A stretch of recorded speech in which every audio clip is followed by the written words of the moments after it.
Now, as Russia continues its assault on Ukraine, the Kremlin is tightening its grip on the media and critics of the Russian president. And to talk about this, we're now reaching out to Alexey Kovalev. He is an investigative editor for Meduza, which is an English and Russian independent news outlet based in Russia. He joins us today, though, from Riga, Latvia. Alexey, thank you for being with us today. Hi, thank you for having me.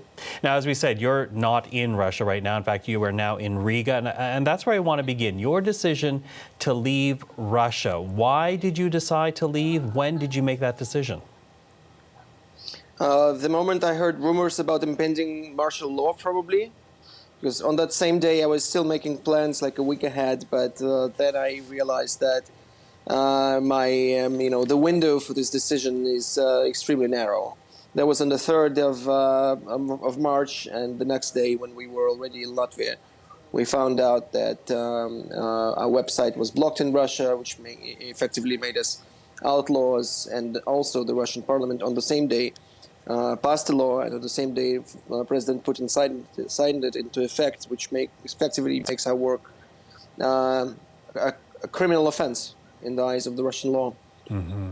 A criminal offense to say anything that is not in line with the Kremlin's official word, and this crackdown threatening journalists like you with 15 years in prison. But it's not just the free press that we're talking about in Russia. It's also a crackdown on the Russian people. Does this betray Putin's fear that Russians do not and will not support his invasion of Ukraine? I mean, if you claim you are on the right side of history and you just want to see you just want the whole world to see your truth, you shouldn't be the one, criminalizing journalistic coverage of what you claim is a righteous special operation. It should be pretty obvious that you shouldn't be cracking down and, arresting and torturing everyone who goes out to the streets to say that this is not right. I mean, this should be pretty clear, I think. So, if he is silencing anyone who is criticizing this war in Ukraine, what type of information are Russians getting right now in this moment about this invasion? Well, if Russians whose media diets consist solely of state-approved media, and that is, I would say, in the area of 70% of them, or closer to 90, now that all the independent media are effectively outlawed.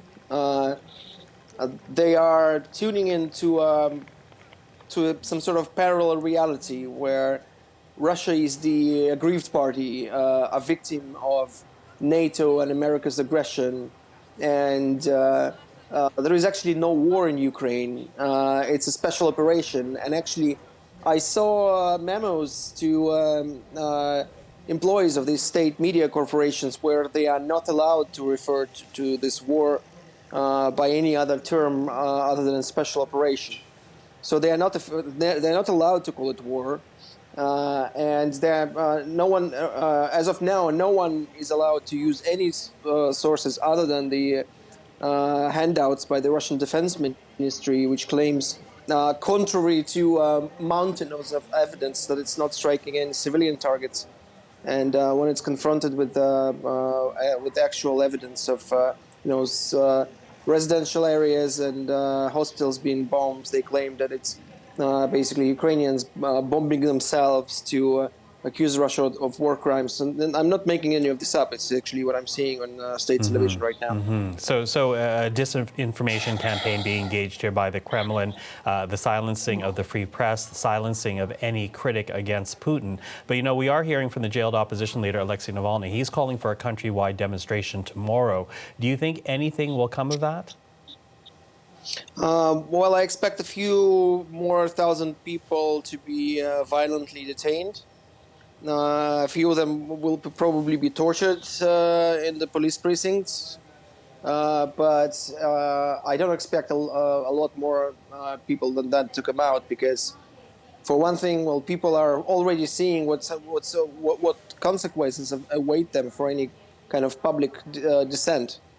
It's almost guaranteed that you'll be arrested and violently treated, probably beaten up or even tortured by the police.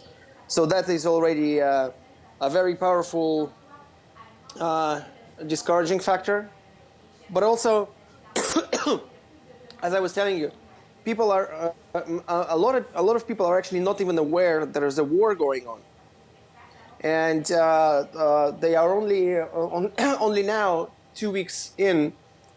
Some people are starting to realize that something must be off because of this special operation they're hearing about on the state television, because their Visa cards aren't working and their Netflix subscription is terminated. So unless a lot more people in their millions wake up to the fact that this is a direct consequences of President Putin's action, and a lot more people acknowledge that it's actually happening, and it's a war that's being waged in their name. So unless that happens, I don't expect a lot more people to be protesting in the streets, and there's got to be a lot more than a few thousands that the bravest people in Russia that are doing it now. It's got to be millions out in the streets. Alexey Kovalev, thank you for this. Thank you.